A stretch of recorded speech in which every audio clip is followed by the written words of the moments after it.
pekerjaan saya event consultant sama wedding planner.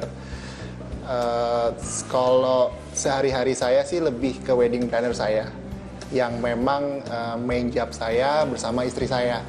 Saya sebenarnya lebih ke konseptor, lebih ke memberikan masukan dan ide bagaimana cara membuat event, bagaimana cara mendevelopnya sampai akhirnya memberikan beberapa rekomendasi mengenai event ini seharusnya dilakukan seperti apa. Selain pekerjaan saya juga punya mimpi lain sebenarnya, tapi masih ada hubungannya dengan pekerjaan saya sekarang. Saya kepingin jadi lighting engineer atau lebih ke lighting engineer untuk event, karena di Jakarta itu atau di Indonesia masih sangat jarang orang-orang yang qualified untuk bisa memvisualisasikan lighting, karena biasanya ya udah jalan saja gitu kalau kita ngomongin soal lighting. Saya sih kalau sebagai pernah sih nyoba-nyoba sebagai lighting engineer, dan itu benar-benar masuk ke feel saya, karena benar-benar menikmatinya banget second by secondnya. Itu benar-benar ya itulah yang membuat saya kepingin banget mencoba untuk jadi lighting engineer yang memang certified, jadi benar-benar punya benar-benar profesional lah. Saya bekerja di PT Kereta Api Indonesia sebagai customer service. Saya biasanya bekerja di sini untuk melayani pelanggan seperti keluhannya terlambat kereta api, dan kita di sini selalu berusaha untuk membantu semaksimal mungkin. Saya biasa berangkat dari rumah jam 8 pagi sampai rumah sekitar jam 3. Tapi saya memiliki ketertarikan lain seperti menari. Itu dari kecil saya suka banget sama menari. Kalau misalkan dengar musik itu udah inginnya gerak-gerak gitu ya. Sejak kecil dari SD, SMP, SMA saya sudah inginnya menari. Dari SMP saya mengikuti cheerleaders, SMA juga cheerleaders, sampai saya memenangkan juara di situ. Suatu saat nanti saya ingin mempunyai sanggar tari yang nantinya akan diolah oleh saya sendiri.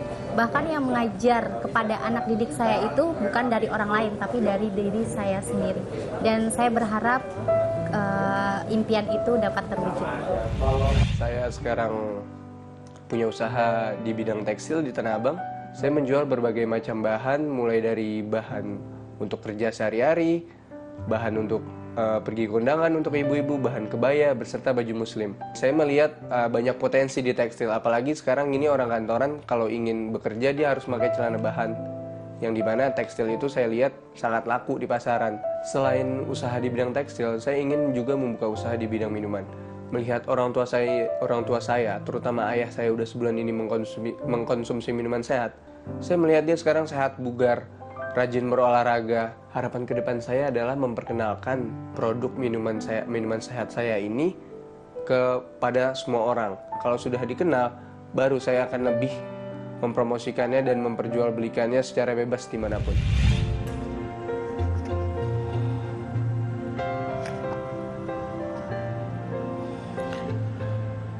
Kalau ada satu hal yang dimiliki sama oleh semua orang, adil sekali, itu adalah waktu. Orang boleh berasal dari keluarga yang berbeda, punya tinggi badan yang berbeda, punya warna kulit yang berbeda, tapi kalau bicara soal waktu pasti sama. Setiap orang punya 24 jam dalam sehari, 7 hari dalam seminggu, 30 hari dalam sebulan, dan seterusnya. Kalau kita bicara soal waktu, ada beberapa orang yang mengisi hari dengan apa ya istilahnya, menunggu perintah dari orang lain, menunggu rencana yang diberikan oleh orang lain, tanpa melakukan hal-hal yang lebih proaktif dari itu. Tapi ada juga kelompok orang yang melakukan lebih dari itu. Mereka mengisi hari-hari dengan excitement, mengisi hari-hari dengan penuh kegairahan. Excitement mempunyai kunci, karena excitement itu akan mendatangkan apa yang saya sebut sebagai energi. Kalau energinya sudah besar, maka mau dipakai untuk apapun juga bisa. Kalau kita ingin melakukan perjalanan jauh, tentu butuh energi lebih banyak dibandingkan kalau kita hanya mau pergi ke tempat-tempat yang dekat. Hal yang sama juga berlaku dalam hidup. Kalau kita ingin mencapai satu hal yang tinggi, ingin mencapai satu hal yang gokil, yang asik, tentu butuh energi lebih banyak. Dan itu hanya bisa dimunculkan dari excitement. excitement, energi. Kemudian apa satu lagi? Rencana atau planning. Kalau kita punya energi banyak, tapi kita tidak punya kejelasan, kita mau kemana, dan hanya sekedar mengikuti apa jalan yang sudah disediakan, maka pencapaian apapun juga tidak akan terasa. Semakin kita punya kejelasan, clarity atas rencana yang kita tuju, poin-poin apa yang harus dimiliki, hal-hal apa yang harus dilalui, siapa-siapa saja yang harus ditemui, maka akan jauh lebih mudah untuk kita menggapai kehidupan yang asik dan bermakna. Pertanyaannya, apakah kita sudah punya ketiganya? Excitement, energi, dan satu lagi, rencana.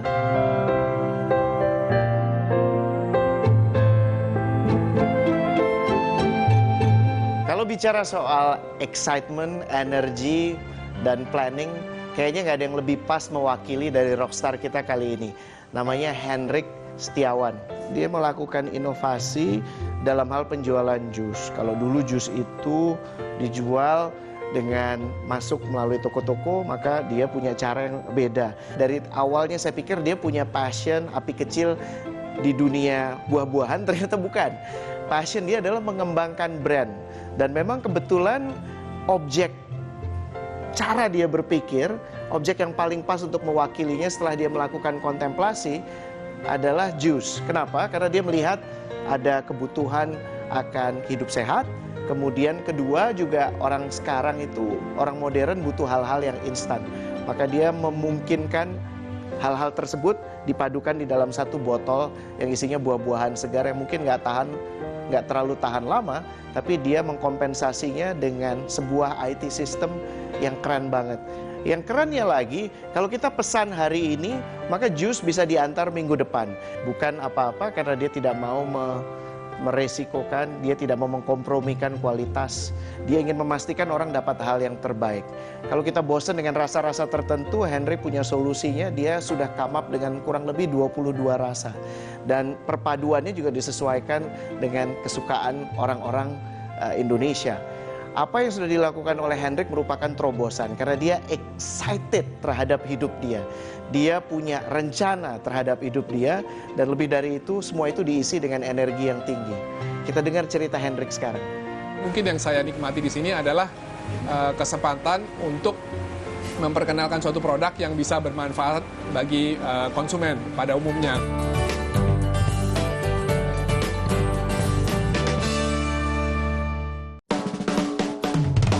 Yakin udah jadi yang paling tahu tentang segala hal tentang sejarah? Papan tulis yang putih warna itu suka dipakai bu guru gitu. Nah kalau misal dapur.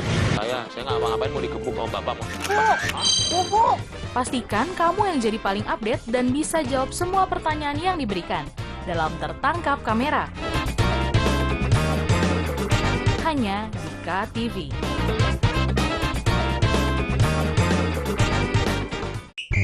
Apakah mereka tidak tahu kita sudah di abad ke-21? Bahkan kakekku pun tidak lahir tahun 1820. Kalau begitu, selamat membaca Ronaldinho. Ayo kita main tendangan penalti. Gawangnya berbentuk bundar dan wasitnya terbang. Terbang? Aku tidak bisa membayangkannya. Ronaldinho, Senin sampai Jumat di jam berikut.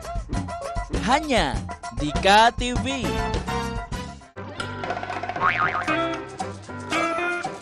Yang namanya hidup nggak perlu terlalu dibawa serius.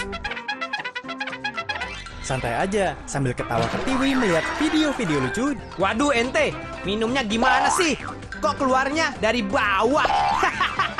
Ya ilah, ngasih semangat malah dicipratin es. Dunia tawa. Hanya di KTV.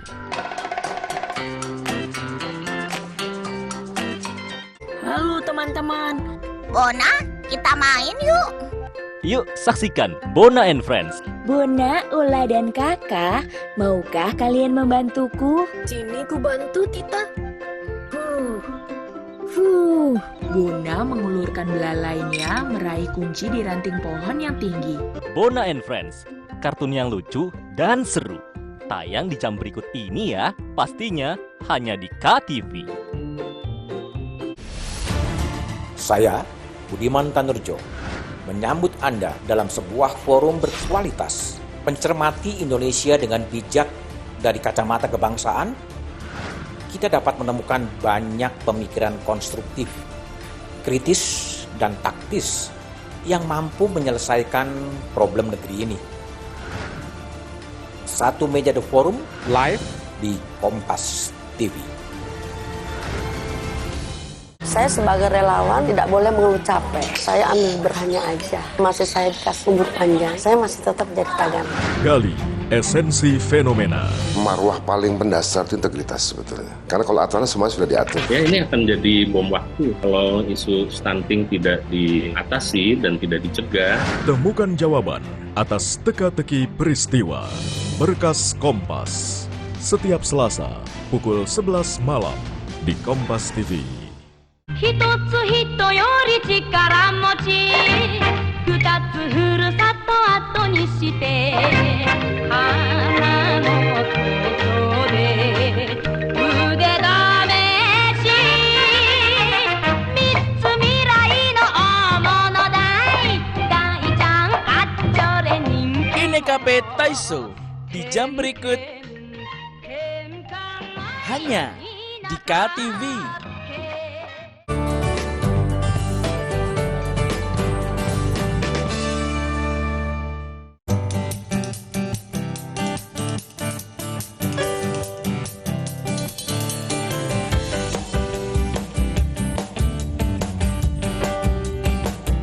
Dunia bisnis adalah dunia yang penuh keberanian. Keberanian dalam membawa ide yang berbeda. Juga keberanian mengambil resiko dari perbedaan yang ditawarkan. Itulah yang coba ditawarkan Hendrik Setiawan melalui jus segar Mama Rose. Jus segar tanpa pengawet yang mampu bertahan selama 3 hari saja. Bagi pebisnis lain, membuat jus yang hanya mampu bertahan 3 hari mungkin hanya pemikiran gila saja. Tapi bagi Hendrik, segila apapun ide itu, tetap harus diperjuangkan untuk mengetahui secara pasti hasilnya.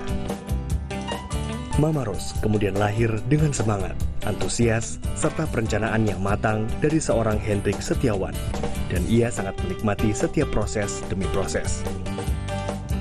Ya, jadi hal yang saya paling nikmati dalam menjalankan usaha Mama Rose ini adalah sebenarnya proses pembentukan dari Mama Rose itu sendiri dari nol sampai hari ini, di mana awalnya itu segalanya harus saya lakukan sendiri dari sisi mendesain konsep maupun mendesain kemasan, kemudian juga mengumpulkan berbagai macam resources.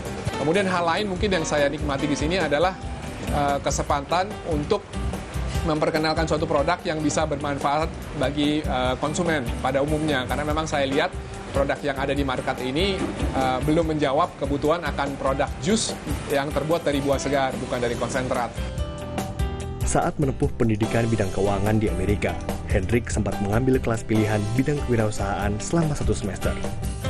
Meskipun singkat, namun inilah titik balik di mana Hendrik menemukan apa yang menjadi api kecilnya, menjadi seorang pengusaha. Tahun 2005, lahirlah Mama Rose. Melalui Mama Rose, Hendrik mencoba menjawab kebutuhan masyarakat kota besar dalam menjaga kesehatan.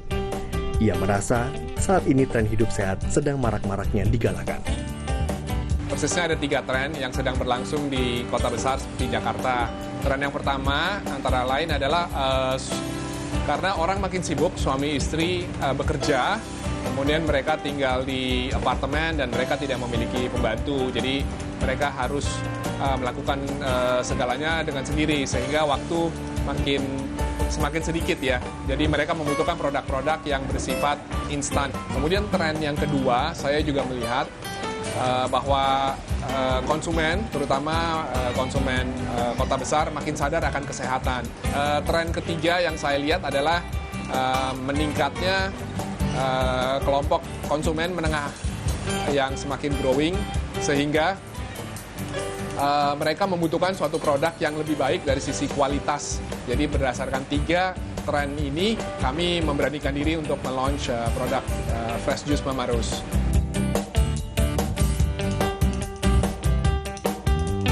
Untuk menunjang pola hidup sehat konsumen, Hendrik memberikan layanan pesan antar.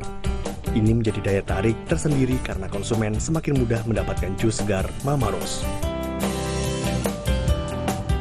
Kini, 7 tahun sudah Mama Rose menemani pola hidup sehat masyarakat kota seperti Jakarta, Bandung, Semarang, Surabaya, dan Medan. Lalu, sudahkah kamu berinovasi dan berkreasi, serta menularkannya kepada orang lain?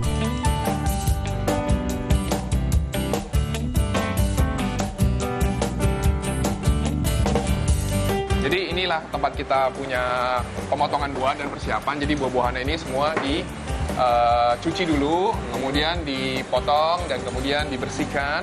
Nah, sekalian disortir buah-buahannya ini gitu loh. Oh gitu. Ini sama ya semua ya? Sama. Jadi jadi setiap counter ini buah-buahannya berbeda-beda. Ada yang mengurus nanas, ada yang mengurus kiwi, ya kan? Jadi lain buah, lain operatornya, gitu. Produksinya, penanganannya. Nah, gini nih Pak, kan banyak nih pesaing-pesaing besar yang namanya udah gede di ini. Itu kira-kira apa sih yang bikin niat Bapak supaya bikin usaha kayak gini? Ya, mungkin yang saya lihat lebih arahnya sebenarnya adalah misi pribadi saya untuk memberikan suatu produk yang bermutu dan menyehatkan konsumen. Karena yang kita lihat banyak jus-jus yang lain itu menggunakan ingredients yang berbeda, sedangkan Mama Ros menggunakan buah segar. Jadi kita bukan konsentrat. Ini buahnya itu semua impor atau lokal Pak ya? Oh iya, ini kebanyakan buah-buahan kita adalah campuran. Jadi kita menggunakan buah impor maupun buah lokal. Ya mungkin kebanyakan memang buah impor, sekitar mungkin 60-70%. Sisanya adalah buah-buahan dalam negeri, buah-buahan tropis ya. Apa sih yang membedakan Mama Ros ini sama jus buatan rumah? Oh iya, kan sama tuh. Ya, mungkin banyak yang bertanya bedanya apa buatan sendiri dengan mengkonsumsi dengan jus Mama Ros. Mungkin yang kita bisa berikan di sini adalah masalah konsistensi ya. Jadi kalau bikin di rumah kan kadang-kadang bisa lebih asam, lebih manis, lebih kental, ya kan. Sedangkan di Mama Ros ini kualitasnya akan lebih konsisten, lebih pas ya. Lebih pas ya. Walaupun kita tidak bisa bilang ini akan sama terus seragam karena kita menggunakan buah-buahan alami, pemberian dari Tuhan. Tapi yang jelas akan lebih stabil, lebih konsisten daripada membuat sendiri di rumah dan pastinya nggak akan repot. Soal rasa nih Pak ya, saya kan pernah nyoba waktu itu guava, itu rasanya enak banget. Kira-kira menurut Bapak varian rasa apa sih yang recommended? Oke, guava memang salah satu best selling kita. Best selling kita yang lain adalah fruit punch, kiwi, strawberry, orange strawberry, soya green tea, soya cappuccino. Total kita ada 20 rasa. Jadi ada yang pure, ada yang 2 mix, ada yang 3 mix. Oh, ada yang di mix juga ya? Betul. Kenapa namanya Mama Ros? Oh ya, kita memang memilih nama Mama Ros karena Mama Ros itu mencerminkan image seorang ibu-ibu yang dengan tinggal packagingnya yang oke banget. Ibu-ibu yang tinggal di daerah Tuscany di Italia. Setiap pagi bangun dia memetik buah-buahan, kemudian diolah dengan cara tradisional tanpa pengawet, tanpa bahan kimia, kemudian dihidangkan untuk keluarganya. Jadi kami itu terinspirasi oleh Mama Ros. Konsep namanya sendiri Bapak yang buat sendiri atau ada? Ya benar, itu kebetulan saya yang memikirkan nama seperti itu, ya kan? Karena memang mudah diingat dan mudah diucapkan. Dengar-dengar nih Pak, Bapak nerima layanan delivery pesan antar, itu gimana ya? Oh iya, itu memang salah satu kelebihan keunggulan dari Mama Ros, bahwa produk Mama Ros itu bisa diantar door to door, ke rumah atau ke kantor. Ya, mari saya tunjukkan. Oh, ayo Pak, mari.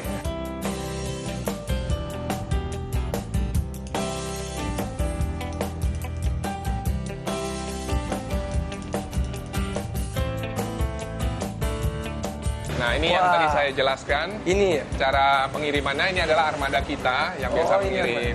Ya. Kira-kira ada berapa armada Pak nih? Kita ada kira-kira lebih dari 20 armada ya yang melayani ke customer kita untuk seluruh Jakarta. Wah, menarik ya Pak. Kira-kira ini target yang Bapak kirim itu targetnya apa ya? Mahasiswa, orang kantoran atau gimana ya? Sebenarnya sih kita melayani semua kalangan karena memang rasa buah jus itu kan enak dari balita sampai orang tua, orang dewasa, kakek nenek, ya kan.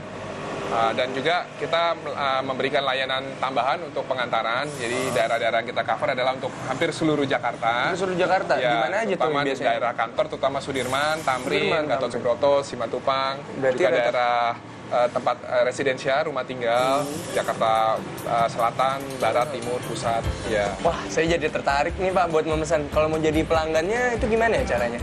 Oh, caranya mudah. Tinggal menghubungi call center kami, ya kan? Di 021-723-1010, kemudian melakukan pemesanan. Kita ada 20 jenis varian, jadi konsumen, pelanggan itu bisa memilih. Misalnya Senin mau strawberry, Selasa mau orange carrot, Rabu mau orange strawberry banana, dan selanjutnya untuk 1 minggu penuh. Jadi minggu ini dipesan, nanti kita akan mulai minggu berikutnya. Saya jadi tertarik nih mau ikutan usaha kayak gini. Kira-kira kiat-kiat dan tipsnya apa aja ya Pak?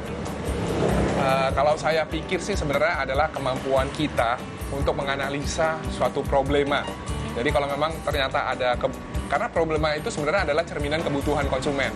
Nah, mungkin kita bisa lihat di sekeliling kita, ya kan, di keluarga kita, teman-teman kita, kira-kira mereka ada kebutuhan apa yang belum terpenuhi oleh produk yang ada di market. Nah, itu mungkin a good starting point ya, kalau saya pikir. Ya, dan mudah. Dan mudah tentunya. Oh, ini armadanya Pak ya? Ya. Ya Mas, selamat bekerja ya. Ya, makasih Mas. Ya. Makasih.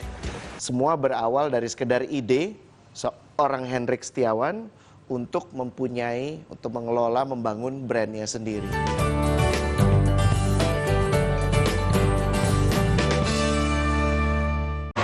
Hito ga arukeba michi ni naru, mizu ga toreba kawa ni naru, naru ka naranu ka jibun de sagase. Judo Boy. Di jam berikut hanya di KTV. Mau makan enak tapi nggak tahu resepnya? Sajikan menu donat karakter yang menyeramkan agar makin seru yuk. Cara membuat takoyaki bisa dibilang gampang-gampang susah ya Sister Lovers. Semakin kecil api, semakin lama memanggangnya. Makin tebal kulit yang didapat. Atau butuh tips and trik seputar dapur? Ikuti tips cara menyimpan sayuran hijau supaya tahan lama dan tetap segar. Tenang, kita kasih referensinya di Sajian Sedap. Hanya di KTV. Hitotsu hito yori chikara mochi, futatsu furusato ato ni shite, hana no tojo de ude dameshi, mitsu mirai no omono dai, dai-chan achore ninki. KPI Taiso di jam berikut hanya di KTV.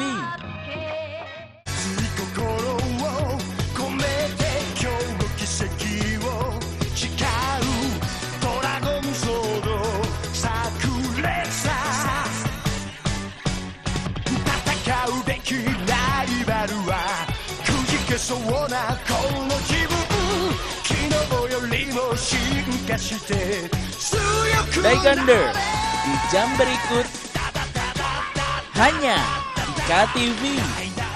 Jangan pegang apa-apa, angkat tangan. Main judi online itu ya, kerugian saya itu ratusan juta. Fenomena pelanggaran hukum yang kerap terjadi di tengah masyarakat. Untuk sama handphone ya, kata dia gitu kan. Buat bukti ke bos gua, buat laporan. Jadi kalau mesin plat itu kita bikinnya sekalian 22 miliar itu. Siaga dan waspada selalu. Eki dan Vina dianiaya dan juga dibunuh. Kedua tubuh mereka ditaruh di sekitar sini. Ikuti Sasaran setiap Rabu pukul 10:30 malam di Kompas TV. Tahu kita sudah di abad ke-21, bahkan kakekku pun tidak lahir tahun 1820.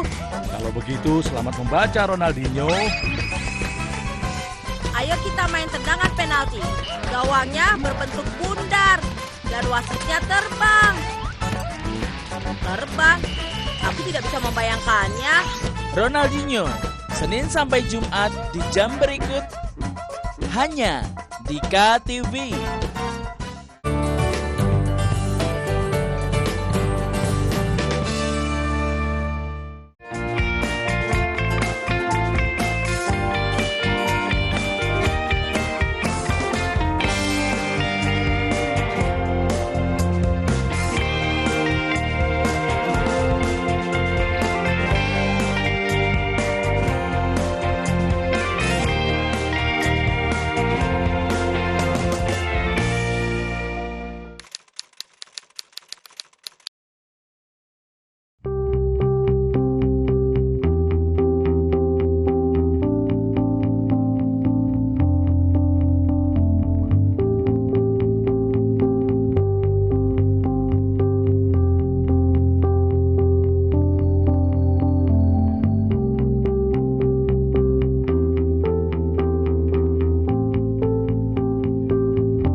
Kalau Anda perhatikan dari cerita Hendrik Setiawan tadi, Mama Ros itu nama yang sangat umum. Umumnya kenapa? Karena mama orang pasti nyaman menyebutnya dimanapun, pakai lidah manapun, mama atau ibu adalah figur yang selalu dihormati dan memberikan ketenangan. Ide untuk menyebut nama Mama Ros juga menurut saya sebuah breakthrough. Apa breakthrough yang lain? Anda lihat ini adalah industri rumahan, tapi sekarang sudah beranjak menjadi industri berskala besar. Dan mereka sudah mulai ada di beberapa kota. Dalam waktu dekat juga saya dengar juga ada beberapa pihak yang mengutarakan keinginannya untuk berkolaborasi. Semua berawal dari sekedar ide seorang Hendrik Setiawan untuk mengelola, membangun brandnya sendiri. Dan dia sudah melakukan itu. Ini bisa terjadi karena 3 hal di awal tadi, yaitu excitement, kemudian kedua energi, dan planning. Pertanyaannya sekarang, apakah kita sudah punya rencana untuk melakukan terobosan-terobosan atau breakthrough sebagaimana Hendrik? Bagaimana breakthrough itu direncanakan bukan cuma sekedar mendapatkan pekerjaan baru, tapi lebih luas dari itu. Berapa tinggi level kita, dan terakhir sudah punya rencana atau belum? Lama sudah ku mencari apa yang hendak ku lakukan. Segala titik ku jelajahi, tiada satupun ku mengerti. Tersesatkah aku di samudra hidup? Kata-kata yang ku baca terkadang tak mudah ku cerna. Oh, bunga-bunga dan rerumputan.